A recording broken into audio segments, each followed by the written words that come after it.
Hi, இன்னைக்கு வெண்டைக்காய் fry பண்ணுறது எப்படின்னு பார்க்கலாம். நான் 1/4 கிலோ வெண்டைக்காய் எடுத்து கழுவிட்டு நல்லா டவல் போட்டு தொடச்சிட்டு இந்த மாதிரி கட் பண்ணி வச்சுருக்கேன். தொடச்சிட்டு கட் பண்ணால் தான் இந்த பிசுலாம் இல்லாமல் இருக்கும். அதனால் அந்த மாதிரி செய்யுங்க. கடுகு, உளுந்தம்பருப்பு, 2 பல்லு பூண்டு எடுத்து இந்த மாதிரி கட் பண்ணி வச்சுருக்கேன். கொஞ்சமாக மஞ்சத்தூள், உப்பு, 1 டேபிள் ஸ்பூன் மிளகாத்தூள், 1 பெரிய வெங்காயம் எடுத்து சின்ன சைஸில் கட் பண்ணி வச்சுருக்கேன். கருவேப்பிலை கொஞ்சம், எண்ணெய்.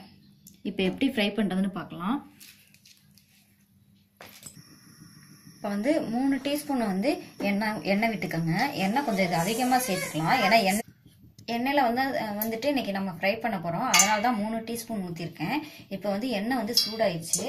கடுகு, உளுந்தம்பருப்பு போட்டுடலாம்.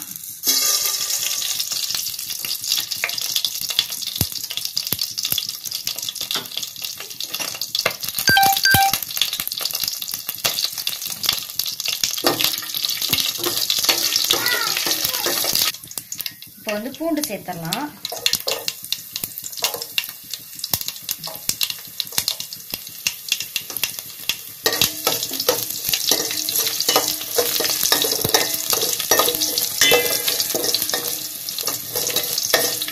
வெங்காயம், கருவேப்பிலை போட்டு வதக்கலாம்.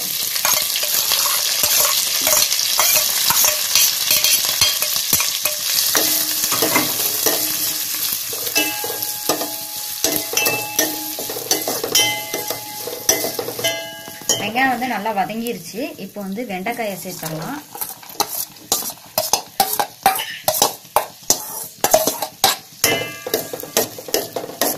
இது நல்லா வதங்கட்டும்.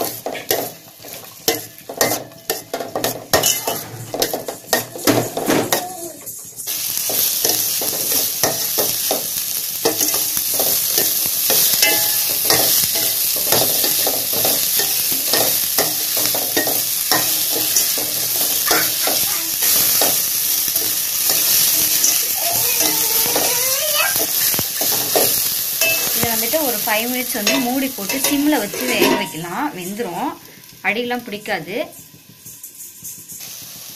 5 மினிட்ஸ் ஆயிடுச்சுங்க. நல்லா வெந்துருச்சு வெண்டைக்காயும்.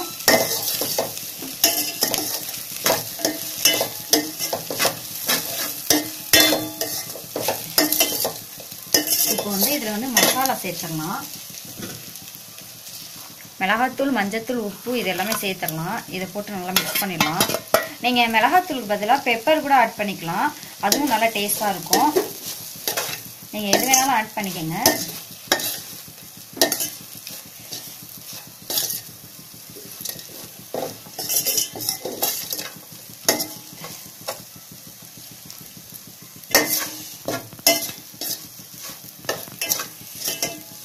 இது நல்லா ஒரு 5 நிமிஷம் நல்லா வதங்கட்டும். அதுக்கப்புறம் பார்க்கலாம் எப்படி இருக்குன்ட்டு.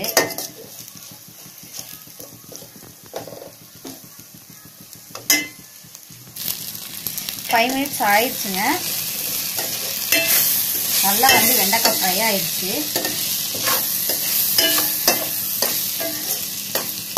வெண்டைக்காய் நல்லா வதங்கிடுச்சு.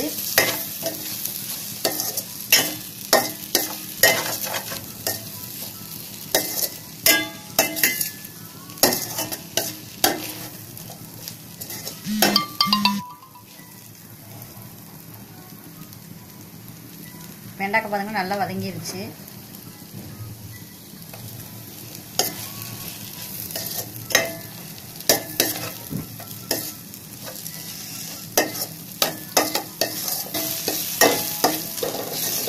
நல்லா ஃப்ரை ஆயிடுச்சுங்க. இப்போ ஆஃப் பண்ணிடலாம். வெண்டைக்காய் ஃப்ரை ரெடி ஆயிடுச்சு. உங்களுக்கு இந்த வீடியோ பிடிச்சிருச்சுன்னா சப்ஸ்கிரைப் பண்ணுங்க, கமெண்ட் பண்ணுங்க. நன்றி.